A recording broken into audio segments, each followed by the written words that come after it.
Məni eşidebilirsiniz. Bugün biz məcburiyyət qarşısında qalıb bu addım atırıq. Dünyada baş verən prosesləri izlədik. Və bugün biz özümüzə bir neçə vacib sualla müraciət edə bilərik. Niyə hər şey bu qədər bəsit və adidir? Yəqin ki, qərar verməkdə çətinlik çəkirsiniz.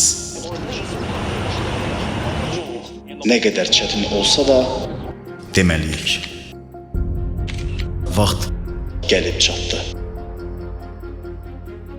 Sizin üçün vacib bir xəbərimiz var.